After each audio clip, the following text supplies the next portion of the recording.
First year ఫిజిక్స్లో 4వ పాఠం సమతలంలో చలనంలో నిన్న క్లాస్ 2 చెప్పుకున్నామండి. క్లాస్ 2లో మనము సదిశని అంశాలుగా విభజించడం వరకు నేర్చుకున్నాం. Rx r cos theta, Ry r sin theta వరకు చెప్పుకొని tan theta Ry/Rx వరకు మనము నిన్న క్లాస్ని కంక్లూడ్ చేయడం జరిగింది. మరి ఈరోజు క్లాస్ 3లో సదిశల సంకలనం యొక్క అనువర్తనమైన సమాంతర చతుర్భుజ నియమాన్ని గురించి నేర్చుకుందాం.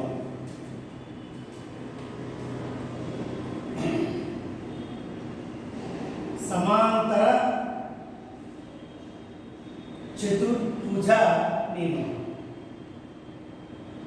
అసలు సమాంతర చతుర్భుజ నియమం అంటే ఏమిటి అంటే, అసలు సమాంతర చతుర్భుజం అంటే ఏమిటో ఫస్ట్ తెలుసుకుందామండి.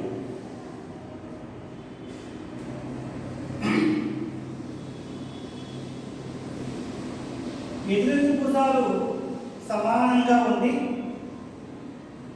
ఎదురెదురు భుజాలు సమాన పరిమాణాన్ని కలిగి ఉంది.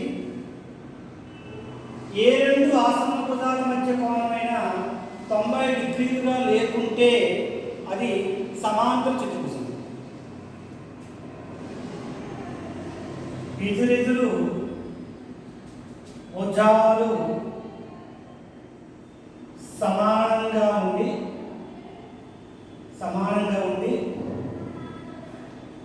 ఏ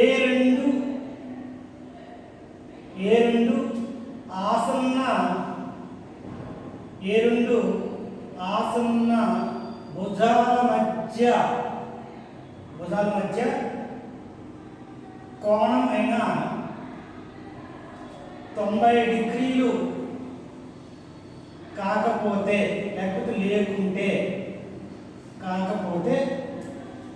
దానిని సమాంతర చతుర్భుజం అంటారు.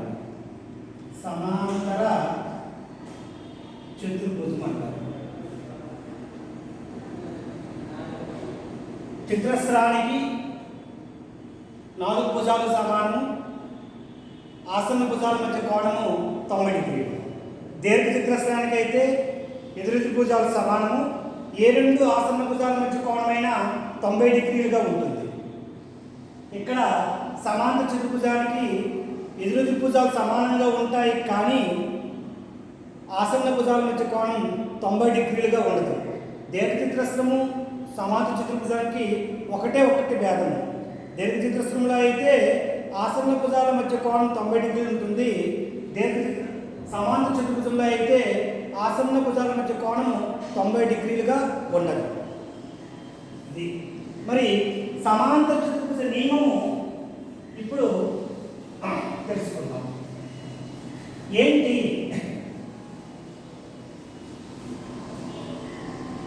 ఏవైనా రెండు సదిశల్ని ఎలా తీసుకోవాలండి? ఒక బిందువు నుంచి స్టార్ట్ అవుతాయి రెండు సదిశలు. అంటే రెండు ఆసన్న భుజాలుగా తీసుకుంటే వాటి ఫలిత సదిశ పరిమాణము దాని కర్ణం గుండా పోతుంది. ఇది సమాంతర చతుర్భుజ నియమం యొక్క నిర్వచనం. ఏవైనా రెండు సదిశలు సమాంతర చతుర్భుజం యొక్క ఆసన్న భుజాలుగా తీసుకొని పరిమాణంలోను దిశలోను తీసుకోండి. ఆసన్న భుజాలుగా తీసుకొని వాటి ఫలిత సదిశ సమాంతర చతుర్భుజం యొక్క కర్ణం గుండా పోతుంది. ఫలిత సదిశ ఎలా పోతుందమ్మా? సమాంతర చతుర్భుజం యొక్క కర్ణం గుండా పోతుంది. ఇది సమాంతర చతుర్భుజ నియమం యొక్క నిర్వచనం. ఏవైనా రెండు సదిశలు పరిమాణంలోను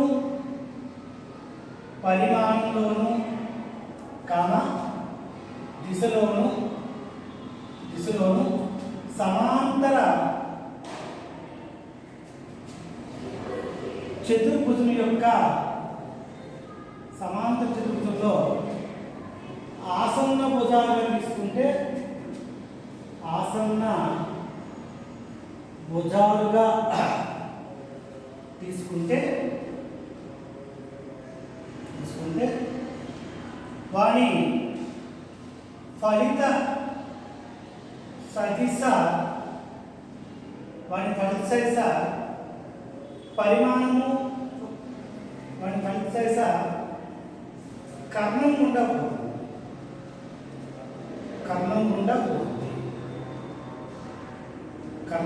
పోతుంది.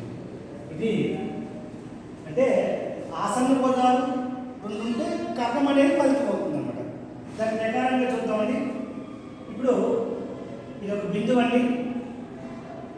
బిందువు అయితే ఈ బిందువు ఓ అనే బిందువు నుంచి రెండు సదిశలు ఆసన్న భుజాలు అవ్వాలి. అంటే ఇది ఒక సదిశ పి బారు, అలాగే క్యూ బారు ఒక సదిశ. పి బారు క్యూ బార్ అనేవి ఆసన్న భుజాలు.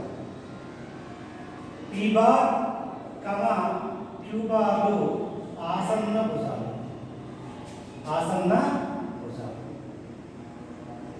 ఇక్కడ ఫలితం ఏమవుతుంది? కర్ణం గుండా పోతుంది. ఇది కర్ణం ఆర్ బార్ అనేది కర్ణం. ఇది ఫలిత సదిశ. ఇప్పుడు దీన్ని మనం నిర్మించుకోవాలి.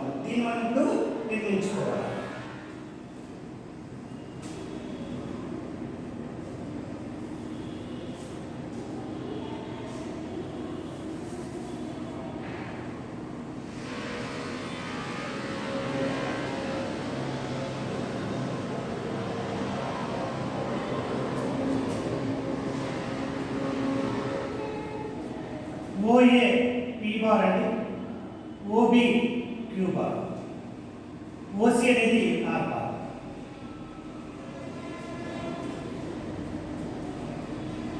వివరణ: OA bar is equal to P bar, OB bar is equal to Q bar, OC bar is equal to R bar. ఇప్పుడు మనము పి బారు క్యూ బార్ల మధ్య కోణం తీటా అనుకుంటున్నాం. ఏమనుకుంటున్నామండి? పి బార్ క్యూ బార్ల మధ్య కోణము తీటా. ఈ రెండింటి మధ్య కోణం ఎంత ఉంది? Theta. P bar R bar అనేది ఫలిత సదిశ. పి బార్ అనేది ఒక ఆసన్న భుజం. ఈ రెండింటి మధ్య కోణము ఆల్ఫా అనుకుంటాం. ఏమనుకుంటున్నామండి? పి బార్ ఆర్ బార్ల మధ్య కోణము ఆల్ఫా. పి బార్ ఆర్ బార్ల మధ్య కోణం ఎంతమ్మా? ఆల్ఫా. పి బార్ ఆర్ బార్ల మధ్య కోణం ఎంతమ్మా? ఆల్ఫా. ఇప్పుడు ఏం చేస్తామండి? ఫలితాన్ని వివరించడం కోసము ఓఏని ముందుకు పొడిగించి ఓఏను ముందుకు పొడిగించి సి నుంచి వెనక్కు లంబాన్ని తీస్తున్నాం. సి నుంచి వెనక్కి లంబాన్ని గీసాం.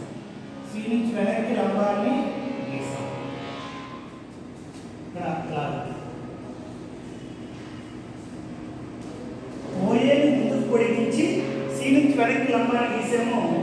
ఈ రెండు డి వద్ద ఖండించుకున్నాయి. అది డి వద్ద కలుసుకున్నాయి.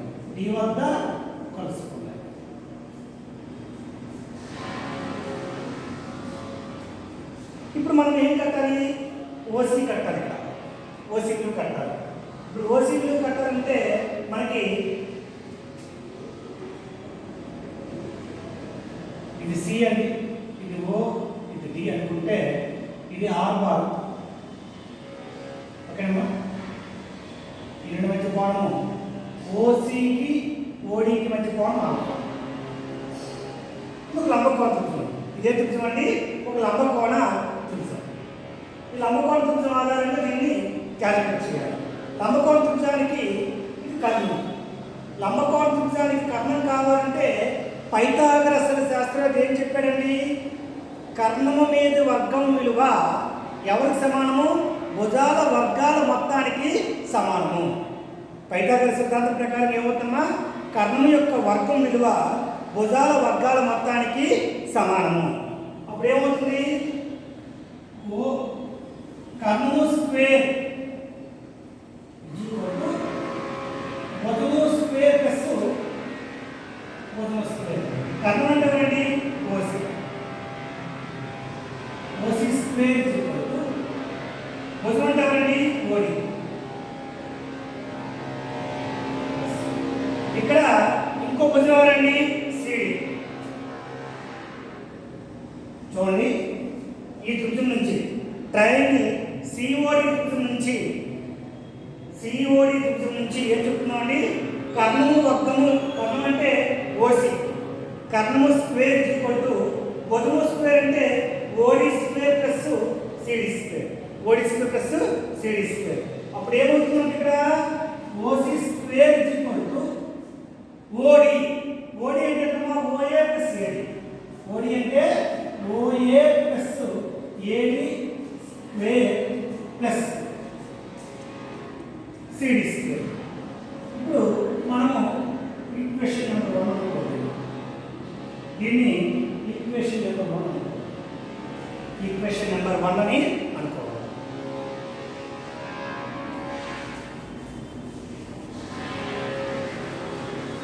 ఇప్పుడు లెక్క చూడండి, మనకి ఓఏ తెలుసు. OA bar equal P bar అయితే ఓఏ విలువ P. OA bar equal P bar అయితే ఓఏ విలువ పి. మనకి ఏడి మరియు సిడి తెలియదు. ఏడి మరియు సిడి విలువలు తెలియదు. ఇప్పుడు ట్రయాంగిల్ తీటా అవుతుంది సిడిఏ. ఓబీ విలువ క్యూ బార్ కాబట్టి సిడి విలువ కూడా ఏమవుతుందంటే ఇక్కడ సిడి విలువ ఏసీ విలువ కూడా క్యూ బార్ అవుతుంది. ఏసీ విలువ కూడా ఏమవుతుంది? అక్కడ క్యూ బార్ అవుతుంది. ఇప్పుడు దీన్ని చూడండి, cos theta equal to cos theta అంటే ఆసన్న భుజముపై కర్ణం. ఆసన్న భుజం ఎవరండి? ఏడి. కర్ణం ఎవరండి? ఏసీ. అంటే AD by Q. therefore AD is equal to Q cos theta. AD is equal to Q cos theta. Next ఏంటమ్మా? sin theta. sin theta అంటే మా ఎదురుభుజం by కర్ణం. ఎదురుభుజం ఎవరండి? CD. కర్ణం ఎవరండి? AC. So CD by Q. CD is equal to Q sin theta. CD is equal to Q sin theta. AD మరియు CD విలువలను ఇందులో ప్రతిక్షేపించుకోవాలి. మేషర్ ఇక్కడ theta ఎలా వచ్చిందంటే ఆసన్న కోణాలు అనే కాన్సెప్ట్ ప్రకారం తీటా ఓబీ బార్కి ఓఏ బార్కి వచ్చే కోణం తీటా ఉంటే ఏసీ బార్కి ఏడి బార్కి వచ్చే కోణం కూడా తీటా అవుతుందన్నమాట. ఇప్పుడు ఏడి మరియు సిడి విలువల్ని మనము సమీకరణం 1లో ప్రతిక్షేపించాలి. ఎక్కడ ప్రతిక్షేపించాలమ్మా? సమీకరణం 1లో ప్రతిక్షేపించాలి.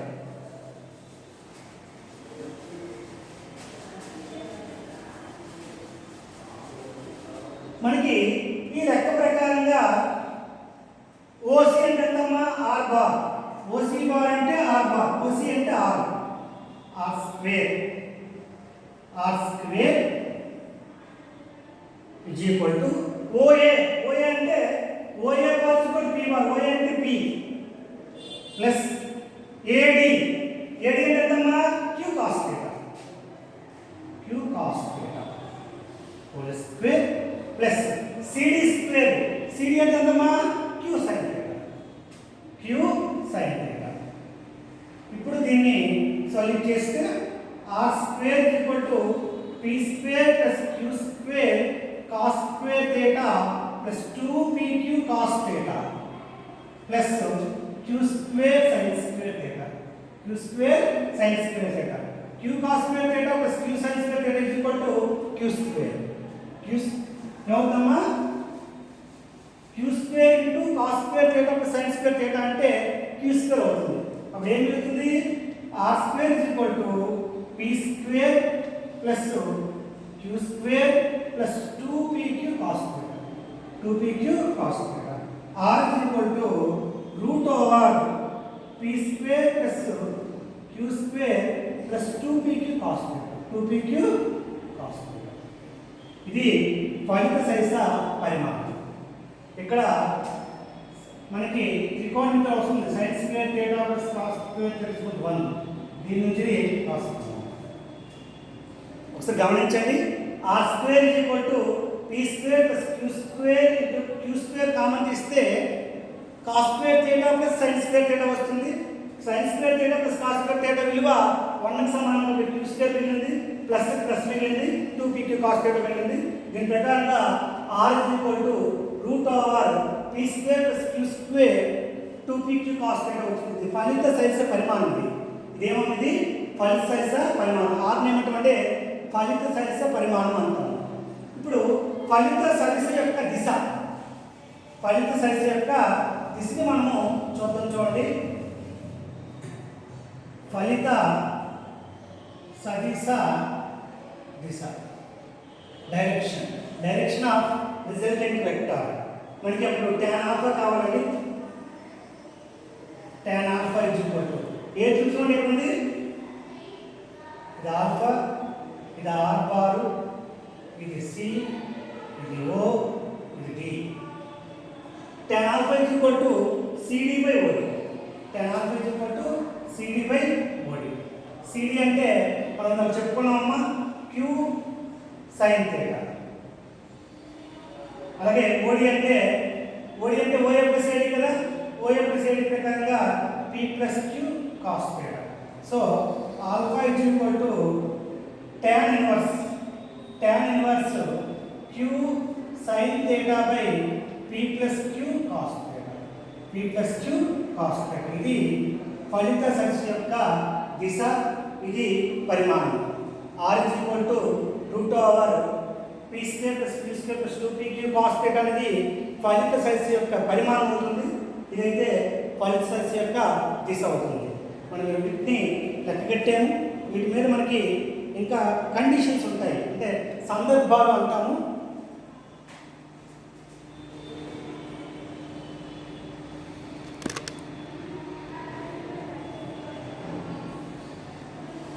మనకి సందర్భాలు అంటాము. ఆ సందర్భాలు కూడా ఒక్కొక్కటి మనము చెప్పుకుంటాం.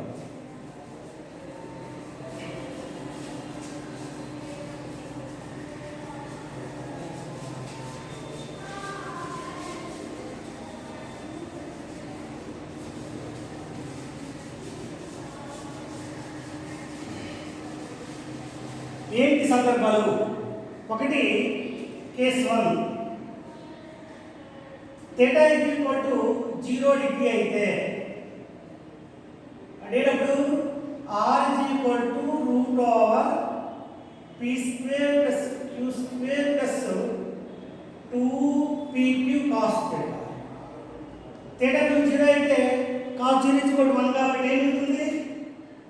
√r² + p² + q² + 2pq = p + q whole square whole root. Therefore r = p + q. అంటే రెండు ఆసన్న భుజాల మధ్య కోణం 0 అయింది అనుకోండి, ఫలిత సైజ పరిమాణం ఎంతమ్మా? రెండు ఆసన్న భుజాల పరిమాణాలు మొత్తం కలిపిస్తే ఫలిత సైజ పరిమాణము వచ్చేస్తుంది అన్నమాట. కేస్ 2 ఏటమ్మా? ఇక్కడ రెండు ఆసన్న భుజాల మధ్య కోణం 90 డిగ్రీలు అయింది అనుకోండి. 90 డిగ్రీలు అయితే ఏమవుతుంది చూద్దామండి.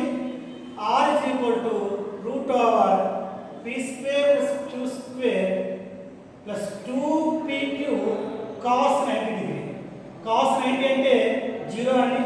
cos 90 వాల్యూ 0 కాబట్టి ఏమవుతుంది? √p² + q² ఇక్కడ మిగులుతుంది. అలా కాకుండా cos 180 డిగ్రీ అయింది అనుకున్నాం. cos 180 డిగ్రీ అయితే ఏమవుతుందంటే cos 180 డిగ్రీ అంటే అర్థమేటమ్మా? సరళ రేఖ. సరళ రేఖలో ఏ రెండు బిందువుల మధ్య కోణమైన 180 డిగ్రీలు. θ = 180 డిగ్రీలు. అప్పుడేమవుతుంది? R √p² + q² + 2pq cos 180. cos 180 180 -1 కాబట్టి అప్పుడు ఏం జరుగుతుందంటే p² + q² - 2pq వస్తుందండి. ఇక్కడ అప్పుడు దీని విలువ p - q హోల్ స్క్వేర్ సమానం. హోల్ స్క్వేర్ కి రూట్ పోతే r p - q అవుతుంది. r p - q అవుతుంది. ఇవి 3 సందర్భాలు అయితే మరో సందర్భం ఉంది చూడండి. మరో సందర్భం ఏంటంటే మనకి కేస్ 4 ఏం చెప్తుందంటే ఇక్కడ p q r తీసుకుంటున్నాం. సర్వసాధారణంగా మనము θ విలువ ఇచ్చి ఫలితం కనుక్కుంటాం. కానీ ఈ సందర్భంలో ఏం చేస్తామంటే 3 అంటే p q r 3 సమానమైతే p మరియు q బార్ల మధ్య కోణాన్ని లెక్కించడమే సందర్భం 4 యొక్క మనకి ఉద్దేశం. ఇప్పుడు ఏమవుతుంది? r √p² + q² + 2pq cos ఇది ఫలిత పరిమాణం. r p బదులుగా p, r బదులుగా కూడా p అనండి, మరి q బదులుగా కూడా p, మరి 2p బదులుగా p, q బదులుగా q బదులుగా కూడా p వస్తుంది. cos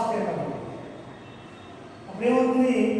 p² 2p² కామన్ ఇస్తే 1 + cos అవుతుంది. ఇక్కడ ఇరువైపులా వర్గం చేయక్కర్లేదు. 2p² కామన్ తీసాం కదా. ఇక్కడ 2p² × 1 + cos అంటే 2 cos² θ/2. 1 + cos విలువ దేనికి సమానం అండి? 2 cos² θ/2.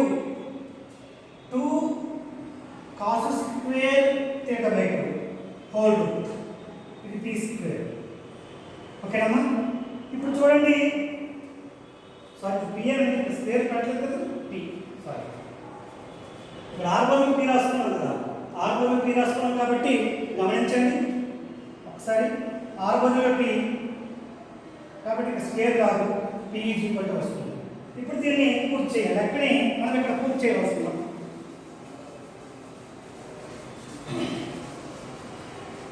అప్పుడు ఏమవుతుంది? ఇక్కడ 2 × 2 4 అవుతుందండి. 4p² cos² θ/2 4 ఉంటుందండి. 2² అంటే 4, 2p cos θ/2 whole square whole root పెట్టామనుకోండి, రాసామనుకోండి. హోల్ రూట్ రాస్తే స్క్వేర్కి రూట్కి పోతుంది. ఏమవుతుంది? p = 2p cos θ/2. pకి p పోతుంది. ఏమవుతుంది? cos θ/2 = 1/2 మిగులుతుంది. 1/2 విలువ cos 60 డిగ్రీకి సమానం కాబట్టి cos 60 డిగ్రీ అవుతుంది. ఇక్కడ θ/2 = 60 డిగ్రీలు, θ = 120 డిగ్రీలు. అంటే సమాంతర చతుర్భుజంలో PQR సమానమైతే p బార్ మరియు q బార్ మధ్య కోణం ఎంతమ్మా? p బార్ q బార్ మధ్య కోణము ఎంతండి? 120 డిగ్రీలు. అప్పుడప్పుడు కాంపిటేటివ్ ఎగ్జామినేషన్లోను అలాగే మీరు ఇంతకు ముందే రాసిన పాలిటెక్నికల్ ఏపీఆర్ చేసిన ఎగ్జామ్స్లో కూడా అడిగిన బిట్ అండి ఇది. PQR సమానమైతే p బార్ మరియు q బార్ మధ్య కోణం ఎంత అంటే 120 డిగ్రీలు. లేకపోతే ఇదే బిట్ ఇలా కూడా అడగచ్చండి. p బార్ మరియు q బార్ మధ్య కోణము 120 డిగ్రీలు అయితే PQR మధ్య సంబంధం ఏమిటి అంటాడు. సంబంధం ఏంటి? p q r, p q r. ఇది ఇలా సమాంతర చతుర్భుజ నియమము. ఈ కాన్సెప్ట్ మీద ఉండే ప్రాబ్లమ్స్ని రేపటి క్లాస్లో మనం చెప్పుకుందామండి. బాగా ప్రాక్టీస్ చేయండి. మీకు ఏదైనా డౌట్ వస్తే మమ్మల్ని కన్సల్ట్ చేయండి. వాట్సాప్ గ్రూప్ని ఫాలో అవ్వండి. Thank you.